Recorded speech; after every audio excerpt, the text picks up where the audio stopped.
Hello प्यारे बच्चों, good evening. कैसे हैं आप सभी? उम्मीद करते हैं कि आप लोग बिल्कुल बढ़िया होंगे, स्वस्थ होंगे और मस्त होंगे। तो सभी बच्चे एक बार जल्दी जल्दी सेशन को शेयर करिए और जल्दी से जल्दी आप लोग लाइव आने का कोशिश करिए ताकि आज का जो क्लास है उसको शुरू किया जाए।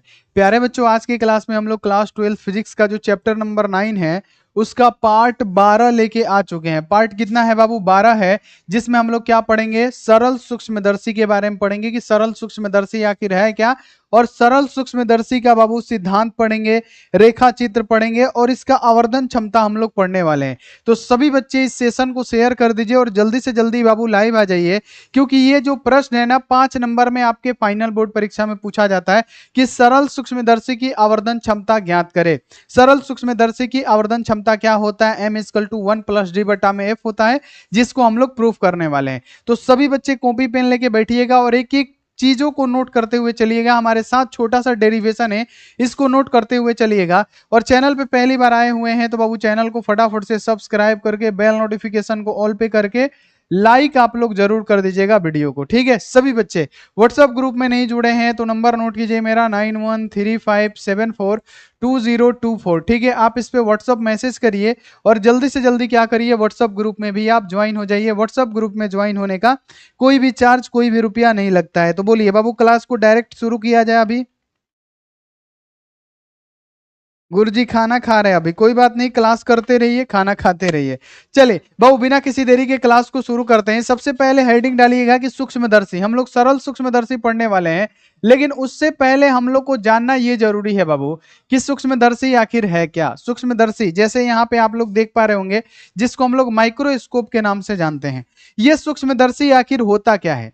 तो यहां पे ध्यान में रखना है कि सूक्ष्मदर्शी क्या होता है। कि सूक्ष्मदर्शी वह उपकरण है जिसकी मदद से बहुत छोटी सी या नग्न आंखों से ना दिखने वाले वस्तु को भी बाबू क्या करता है, वस्तुओं को बड़ा करके हमको दिखा सकता है। जो वस्तुएं हमारी आंखों से नहीं देखी जा सकती, हमारी नंगी आंखें उसको नहीं देख सकती है, उन सूक्ष्म से भी सूक्ष्म वस्तुओं को क्या करता है, सूक्ष्मदर्शी की सहायता से हम लोग देख सकते हैं। वो उसका बाबू याद रखना है कि बड़ा सा एक प्रतिबिंब बना के देता है, जिसको हम लोग देख पाते हैं, और उसी को हम लोग क्या कहते हैं, सूक्ष्मदर्शी के नाम से जानते हैं। यानी सूक्ष्मदर्शी क्या है? तो सूक्ष्मदर्शी एक प्रकार का उपकरण है जो एकदम छोटे से छोटे व्यक्ति को, मतलब छोटे से छोटे वस्तु को, जो हमारी नग्न आंखों से जिसे हम नहीं देख सकते हैं, उसका भी क्या करता है प्यारे बच्चों, कि उसका भी एक याद रखना है कि उसका भी वस्तु से भी बड़ा क्या करता है, प्रतिबिंब बना के दिखाता है, जिसे हम देख सकते हैं। उसी को क्या कह सकते हैं बाबू? सूक्ष्मदर्शी के नाम से जानते हैं। अब ये सूक्ष्मदर्शी कितने प्रकार का होता है बाबू? 2 प्रकार का होता है। पहला हो जाएगा सरल सूक्ष्मदर्शी, दूसरा होता है संयुक्त सूक्ष्मदर्शी, ठीक है? तो हम लोग क्या पढ़ेंगे आज? पढ़ेंगे सरल सूक्ष्मदर्शी के बारे में। तो देखिए सरल सूक्ष्मदर्शी क्या होता है। तो सरल सूक्ष्मदर्शी कम फोकस दूरी वाला एक क्या है, उत्तल लेंस होता है। तो बाबू यहां पे ये क्वेश्चन बन सकता है कि सरल सूक्ष्मदर्शी क्या है। तो ध्यान में रखना है कि सरल सूक्ष्मदर्शी कम फोकस दूरी वाला एक उत्तल लेंस होता है, जिसकी सहायता से छोटी वस्तुओं का बड़ा स्पष्ट प्रतिबिंब बनाता है। सूक्ष्मदर्शी यही ना करता है कि छोटे से छोटे वस्तु को क्या करता है, बड़ा सा प्रतिबिंब बना के दिखा देता है। ऐसे छोटे छोटे जो हमारी, मतलब ऐसे छोटे छोटे वस्तु जो हमारी नग्न आंखों से हम देख ही नहीं सकते हैं, उसको भी हम सूक्ष्मदर्शी की सहायता से देख सकते हैं, है ना? यानी अगर आपसे ये पूछे कि सरल सूक्ष्मदर्शी क्या है, तो सरल सूक्ष्मदर्शी कम फोकस दूरी वाला उत्तल लेंस होता है। क्या होता है? कम फोकस दूरी वाला उत्तल लेंस होता है, जिसकी सहायता से छोटे वस्तुओं का बड़ा स्पष्ट प्रतिबिंब बनता है। या आप इसका डेफिनेशन इस प्रकार से लिख सकते हैं कि सरल सूक्ष्मदर्शी एक प्रकाशीय उपकरण है जो कम फोकस दूरी वाले एक उत्तल लेंस का क्या है, उपयोग करके छोटी वस्तुओं को बड़ा करके दिखलाता है, जिसे हम लोग क्या कहते हैं, सरल सूक्ष्मदर्शी के नाम से जानते हैं। तो आप लोगों ने देखा कि सरल सूक्ष्मदर्शी क्या है। तो वो याद रखना है कि कम फोकस दूरी वाला एक क्या है, उत्तल लेंस होता है, जो छोटे से छोटे वस्तुओं को क्या करता है, बड़ा प्रतिबिंब बना के हमको दिखाता है। ऐसे वस्तुओं को जो हम अपनी नंगी आंखों से नहीं देख सकते हैं, वायरस हो गया, बैक्टीरिया हो गया, ये हम इसको अपने नंगी आंखों से नहीं देख सकते हैं, लेकिन सूक्ष्मदर्शी की सहायता से हम लोग क्या कर सकते हैं, उसको देख सकते हैं, क्योंकि उसका वो प्रतिबिंब बड़ा बना के दिखता है, जिससे हम लोग उसको आसानी से देख सकते हैं। ठीक है, क्लियर हो गया? एक बार बताइए, क्लियर? चलिए अब बाबू यहां पे हम लोग क्या करेंगे कि सिद्धांत पढ़ेंगे कि सरल सूक्ष्मदर्शी का सिद्धांत कैसा होता है और प्रतिबिंब का बनना क्या है। तो सरल सूक्ष्मदर्शी क्या है कि इस सिद्धांत के अनुसार जब उत्तल लेंस में वस्तु और फोकस की दूरी के बीच, याद रखना है कि जब सरल सूक्ष्मदर्शी में, यानी याद रखना है कि इस सिद्धांत के अनुसार जब उत्तल लेंस में वस्तु फोकस तथा प्रकाशीय केंद्र के बीच में स्थित हो तो वस्तु का सीधा और आभासी और बड़ा प्रतिबिंब बनता है। यहां पे आपको नहीं भी समझ में आया होगा तो यहां पे अब आप लोग ध्यान दीजिएगा। सबसे पहले कि सरल सूक्ष्मदर्शी क्या होता है, वो कम फोकस दूरी वाला उत्तल लेंस होता है, जो कि हमने बताया। बाबू अभी हमने क्या बताया कि सरल सूक्ष्मदर्शी क्या है, तो एक कम फोकस दूरी वाला क्या है, उत्तल लेंस है, जो कि आप लोगों ने अभी पढ़ा। ठीक है, क्या है, कम फोकस दूरी वाला उत्तल लेंस है। ठीक है, अब ये हमारा क्या है, मान लेते हैं उत्तल लेंस है। ठीक है, ये दो बाबू किससे बना होता है, एक बार बताइएगा फटाफट से सभी बच्चे। दो गोलों से बना होता है। ठीक है, ये आप सभी बच्चों को पता है। इसके केंद्र को क्या कहते हैं बाबू, प्रकाशीय केंद्र के नाम से जानते हैं, है ना।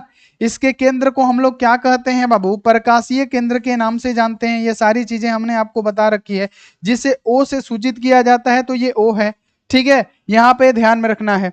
ठीक है, याद रखना है। अब देखिए, अब यहां पे क्या कहा गया है कि इस सिद्धांत के अनुसार जब उत्तल लेंस में वस्तु के फोकस तथा प्रकाशीय केंद्र के बीच रखा जाता है, मान लेते हैं कि क्या है, वस्तु का ये फोकस है और ये क्या है, प्रकाशीय केंद्र ओ है। तो कहीं वस्तु को हम यहां पे रखते हैं, यहां पे क्या करेंगे बाबू, कोई वस्तु को अगर हम यहां पे रखते हैं, क्या करते हैं, किसी वस्तु को क्या करते हैं बाबू, अगर हम यहां पे रखते हैं, अगर किसी वस्तु को हम क्या करते हैं बच्चे, यहां पे रखते हैं, तो इससे प्रकाश की किरणें जाएंगी। ठीक है, इससे प्रकाश की किरणें जाएंगी। चूंकि ये उत्तल लेंस है तो क्या होता है, कांच से टकराता है ना बाबू, यहां पे क्या होगा, परिवर्तन होगा, अपवर्तन होगा। और अपवर्तन के पश्चात क्या होगा, सिंपल सा ध्यान में रखना है, अपवर्तन के पश्चात क्या होगा, ये फोकस से होके क्या होगा बाबू, इस प्रकार से गुजर जाएगा, है ना। ये आप सभी बच्चों को पता है। ठीक है, अभी फिगर बना लेने दीजिए, फिर हम आपको बिल्कुल अच्छी तरीके से समझाते हैं, बिल्कुल आसान भाषा में। देखिए बाबू, हमसे क्या पूछा गया, इसका सिद्धांत। तो इसका सिद्धांत क्या है कि इस सिद्धांत के अनुसार जब उत्तल लेंस को कहा वस्तु के फोकस तथा प्रकाशीय केंद्र के बीच रखा जाता है, तो वस्तु का फोकस और प्रकाशीय केंद्र के बीच हमने क्या किया, एक वस्तु को रखा। इस वस्तु का नाम हमने क्या दिया, ए और बी क्या दिया, इस वस्तु का नाम दिया। क्या दिया बाबू, हमने ए और बी इस वस्तु का नाम दिया। तो बाबू आपको पता है कि जब वस्तु से प्रकाश की किरणें, सूर्य प्रकाश की किरणें निकलती है तो वो क्या होती है, ये क्या है, उत्तल लेंस, मतलब क्या है, उत्तल लेंस है। उत्तल लेंस किससे बना होता है, तो उत्तल दर्पण से बना होता है, दो उत्तल दर्पण से बना होता है। तो बाबू ये क्या होता है, अपवर्तन होके ये इस प्रकार से द्वितीय फोकस से होके गुजर जाएगा। और एक प्रकाश की किरणें किस प्रकार से जाएंगी बाबू, डायरेक्ट ये प्रकाशीय केंद्र से होके जाती है। ये डायरेक्ट किससे होके जाएंगी, प्रकाशीय केंद्र से होके जाएंगी। दूसरी किरण क्या होती है, प्रकाशीय केंद्र से होके जाती है। तो वास्तव में ये किरणें जो होंगी ना, एक दूसरे से कभी नहीं मिल पाएंगे। वास्तव में ये जो किरणें होंगी एक दूसरे से कभी नहीं मिल पाएंगे। वास्तव में ये किरणें एक दूसरे से कभी मिल नहीं पाएंगे। तो इन किरणों को क्या किया जाता है, पीछे इनको मिलाया जाता है। इस किरण को क्या करते हैं, पीछे बढ़ाते हैं, है ना, इस किरण को पीछे बढ़ाते हैं। ठीक है, इस किरण को क्या करते हैं, पीछे बढ़ाते हैं। और फिर हम लोग क्या करते हैं कि इस किरण को यहाँ पे पीछे बढ़ाते हैं। तो प्यारे बच्चों, ये कहीं ना कहीं एक जगह पे ये मिलती हुई प्रतीत होती है। कहीं ना कहीं ये क्या होगी बाबू, एक जगह पे मिलेगी। और जिस जगह पे मिलेगी वहां पे क्या होगा बाबू, ध्यान में रखना है, प्रतिबिंब का निर्माण होगा। इसी जगह पे क्या होगा बाबू, प्रतिबिंब का निर्माण होगा। तो ठीक है, यहाँ पे क्या होगा, प्रतिबिंब का निर्माण होगा, ध्यान में रखना है। यहाँ पे क्या होगा बच्चे, प्रतिबिंब का निर्माण होगा। ये आप लोग ध्यान में रखिएगा। यानी ध्यान में रखिएगा सभी बच्चे कि सबसे पहले, अब यहां से फिर थोड़ा शुरू से समझने की कोशिश करिए कि सरल सूक्ष्मदर्शी क्या है। तो सरल सूक्ष्मदर्शी कम फोकस दूरी वाला एक क्या होता है, उत्तल लेंस होता है, जिसकी सहायता से हम छोटे से छोटे वस्तुओं का बड़ा प्रतिबिंब देखते हैं, जिससे हमें से छोटी वस्तुएं बड़े प्रतिबिंब में दिखाई देती है। जो हम अपनी आंखों से नहीं देख सकते हैं उसको भी हम लोग देख पाते हैं। ठीक है, अब बाबू इसका सिद्धांत क्या है कि इस सिद्धांत के अनुसार जब उत्तल लेंस, ये क्या है हमारा उत्तल लेंस, उत्तल लेंस को क्या किया जाता है कि फोकस तथा यहाँ पे प्रकाशीय केंद्र के बीच किसी वस्तु को रखा जाता है। तो इस वस्तु से निकलने वाली प्रकाश की किरणें जाएंगी और उत्तल लेंस से टकरा के ये क्या होगा, इस प्रकार से निकल जाएगा। और हमने बताया कि जब प्रकाश की किरणें हमने ये भी आपको बताया कि प्रकाशीय केंद्र से होके गुजरती है तो वो सीधे निकल जाती है। तो एक्चुअल में ये दो किरणें कभी आपस में नहीं मिलेंगी। ठीक है, तो इनको क्या किया जाता है, पीछे खींच के मिलाया जाता है। तो इसका हम लोग क्या नाम देंगे, मान लेते हैं कि ये हमारा प्रतिबिंब बन रहा है क्या, ए डैश बी डैश। तो यहाँ पे ध्यान में रखना है कि प्रकाश उस मतलब याद रखना है प्रकाशीय केंद्र के बीच स्थित हो तो वस्तु का क्या बनता है, सीधा, आभासी और बाबू बड़ा प्रतिबिंब बनता है। क्या बना है, सीधा और बाबू ये आभासी प्रतिबिंब बना है ना, क्योंकि इसको डॉटेड लाइन से बनाया गया है। इधर बनता तो काल्पनिक बनता। आभासी और वस्तु से क्या बना है बाबू, ध्यान में रखना है, बड़ा। ये वस्तु है, वस्तु से ये क्या इतना बड़ा प्रतिबिंब बना हुआ है। और यही क्या है बाबू, ये रेखा चित्र है किसका, ये क्या है, रेखा चित्र है किसका बाबू, ध्यान में रखना है, ये सरल सूक्ष्मदर्शी का रेखा चित्र है। और इसका सिद्धांत में लिखेगा कि इस सिद्धांत के अनुसार जब उत्तल लेंस में वस्तु फोकस तथा प्रकाशीय केंद्र के बीच स्थित हो तो वस्तु का सीधा, ये क्या बना, सीधा बाबू, क्या बना, इधर बना है तो आभासी प्रतिबिंब, और वस्तु से बड़ा प्रतिबिंब बनता है। तो बाबू देखिए ये वस्तु है, वस्तु से क्या हो गया, बड़ा प्रतिबिंब बन गया। तो ये आप लोग इतना बना दीजिएगा, जिसको क्या कहेंगे हम लोग, रेखा चित्र के नाम से जानेंगे।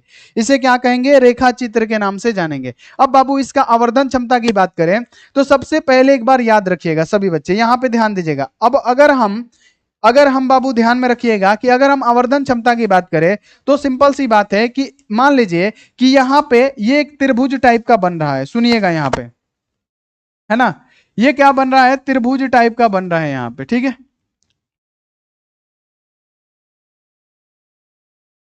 इसको थोड़ा सा सही से बना लेने दीजिए ताकि सही रहेगा यहां पे।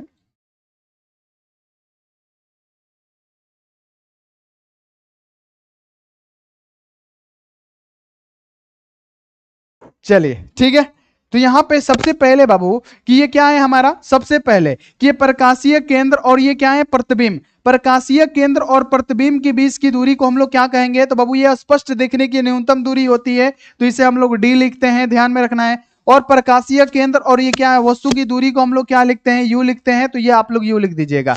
तो याद रखना है कि प्रतिबिंब और यहाँ पे याद रखना है कि जो हमारा प्रकाशीय केंद्र है तो इसके बीच जो कोण बनता है ना प्यारे बच्चों, तो इस कोण को हम लोग क्या कहते हैं, बीटा कोण के नाम से जानते हैं। याद रखना है कि प्रतिबिंब और यहाँ पे प्रकाशीय केंद्र के बीच जो दर्शन कोण बनता है इस कोण को हम लोग क्या कहते हैं, बीटा कोण कहते हैं। अब बाबू इसके सिकाई में अगर जाएंगे तो यहाँ पे इसका सिकाई आएगा, आप मिलाइएगा चाहे मत मिलाइएगा, लेकिन फिर इससे हम लोग क्या करेंगे कि अगर हम इसको प्रकाशीय केंद्र से मिलाते हैं, ठीक है, अगर हम इसको क्या करते हैं, प्रकाशीय केंद्र से मिलाते हैं तो इस त्रिभुज के लिए यहाँ पे कोण बन रहा है जिसे हम लोग क्या कहेंगे, अल्फा कोण कहेंगे, और इसका नाम हम लोग दे देते हैं क्या, सी। ठीक है, तो यहाँ पे एक बात ध्यान में रखना है कि यहाँ पे एक दो त्रिभुज बन रहा है।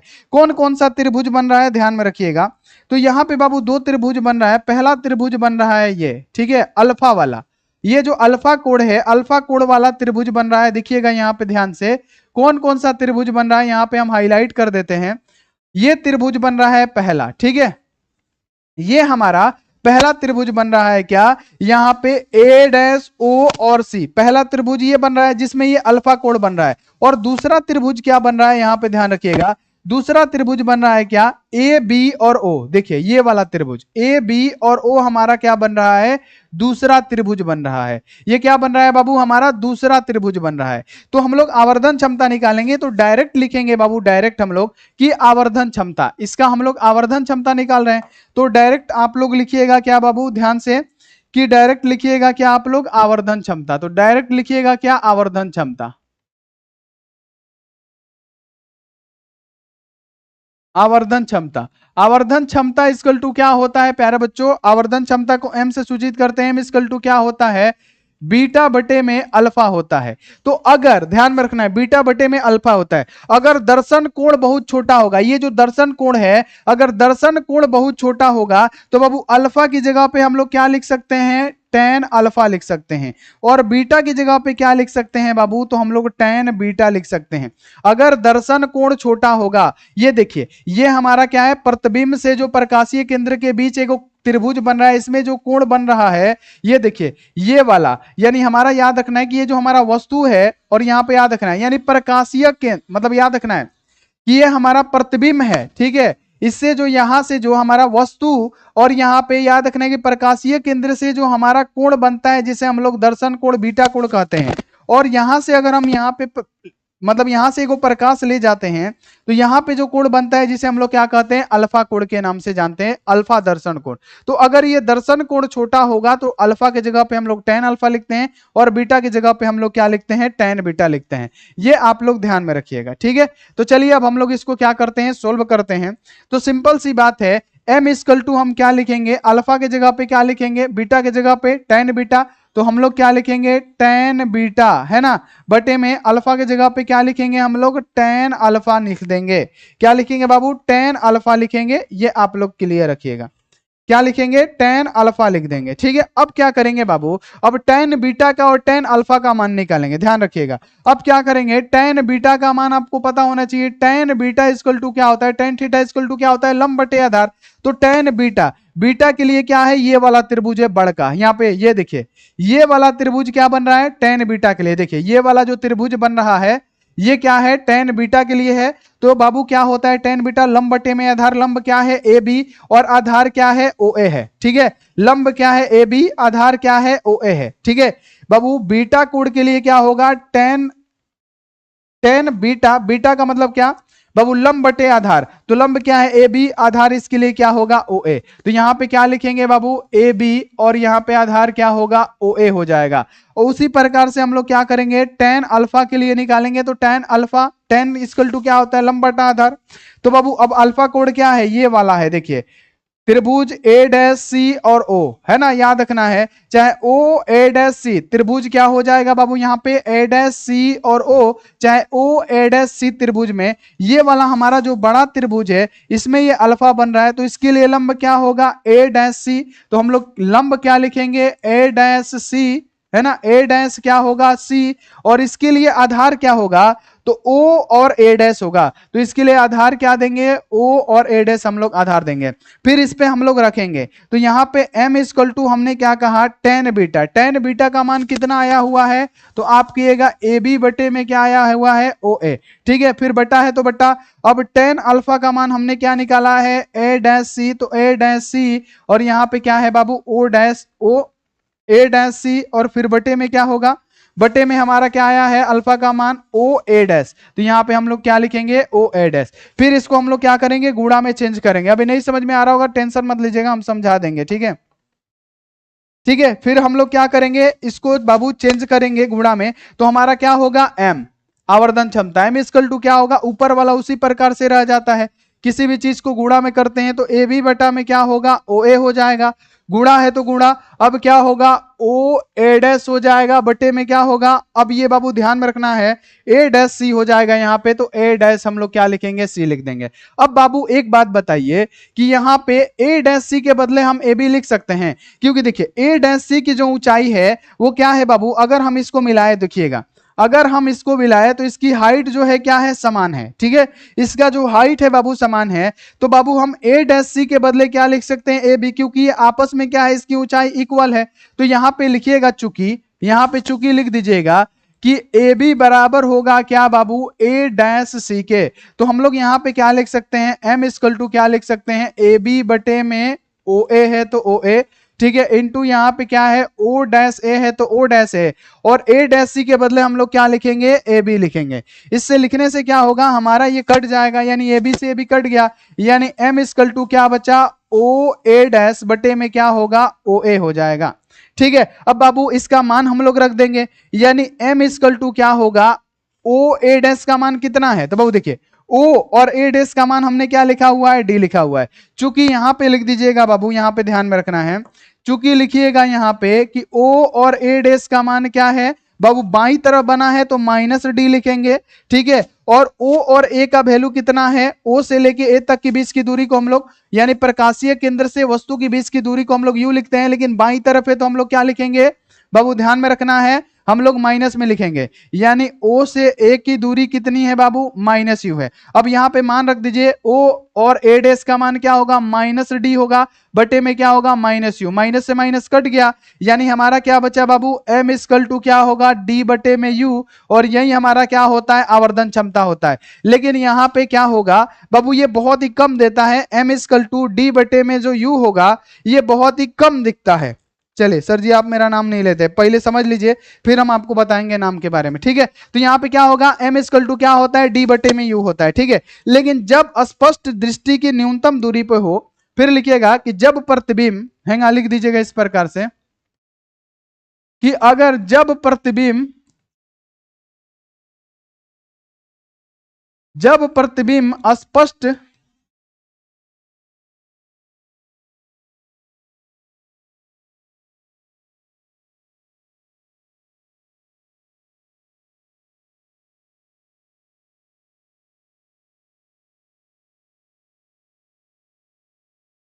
जब प्रतिबिंब स्पष्ट देखने की न्यूनतम दूरी पर हो तब क्या होगा, ध्यान में रखना है।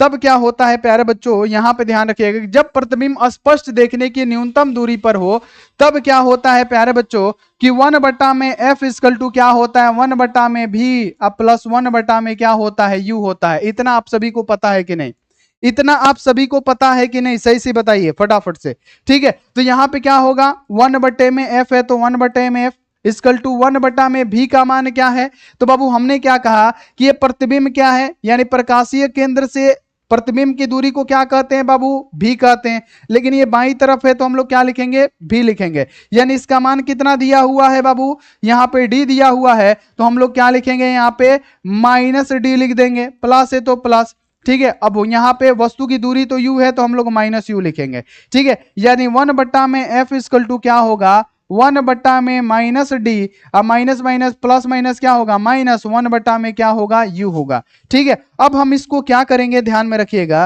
कि इसमें हम लोग क्या करेंगे कि d से बाबू दोनों पक्षों में d से क्या करेंगे, गुणा करेंगे। अब ये समीकरण मान लेते हैं कि एक है तो इसमें दोनों पक्षों में d से गुणा करने पर, है ना, इसमें दोनों पक्षों में, इसमें दोनों पक्षों में d से गुणा करने पर, d से गुणा करने पर, d से गुणा करने पर, तो बाबू जब हम d से गुणा करेंगे तो क्या होगा, ध्यान में रखिएगा। यहां पे क्या होगा, ऊपर में जब एक है तो d से गुणा करेंगे तो क्या होगा, d बटे में f हो जाएगा, इक्वल टू है तो इक्वल टू, यहाँ पे एक है यानी एक है, इसमें d से गुणा होगा तो d बटे में माइनस, यहाँ पे क्या होगा, d हो जाएगा, ठीक है। माइनस है तो माइनस, ऊपर में d बटे में क्या होगा, u हो जाएगा, ठीक है। d बटे में क्या हो जाएगा, u हो जाएगा, ठीक है। क्लियर हो रहा है, एक बार बताइए। चलिए बहुत बढ़िया, एक मिनट, यहाँ पे कुछ गड़बड़ हुआ है। देखिए यहाँ पे क्या होता है, माइनस होता है ना जी, यहाँ पे माइनस दीजिए, माइनस माइनस, तो माइनस माइनस ये प्लस हो जाएगा, ठीक है। ये हमारा प्लस हो गया। तो बाबू अगर यहाँ पे d बटे में f है तो d बटे में f इक्वल टू है तो इक्वल टू, अब ये क्या होगा, कट जाएगा तो माइनस एक होगा, और प्लस यहाँ पे क्या बचेगा, d बटे में u बचेगा। अब बाबू एक बात बताइए कि ये d बटे में u किसके बराबर है, m के बराबर है, तो हम यहाँ पे d बटे में u क्या लिखेंगे, m लिखेंगे। यानी d बटे में f इक्वल टू -1, और यहाँ पे क्या होगा बाबू, ये प्लस में है तो यहाँ पे क्या लिखेंगे, प्लस यहाँ पे m लिखेंगे, क्योंकि d बटे में u बराबर है m के, तो हमने क्या लिखा, m। तो यहाँ पे क्या होगा प्यारे बच्चों कि अगर हम यहाँ से m का वैल्यू निकालना चाहें तो हम m का वैल्यू निकालेंगे तो m इक्वल टू क्या होगा, ये माइनस उधर जाएगा, क्या होगा, प्लस में 1, प्लस में यहाँ पे उधर d बटे में f है तो d बटे में f, तो यही तो होता है आवर्धन क्षमता, है ना। सरल सूक्ष्मदर्शी की आवर्धन क्षमता क्या होगा, m equal to 1 plus d बटे में f, और यही होता है, ठीक है।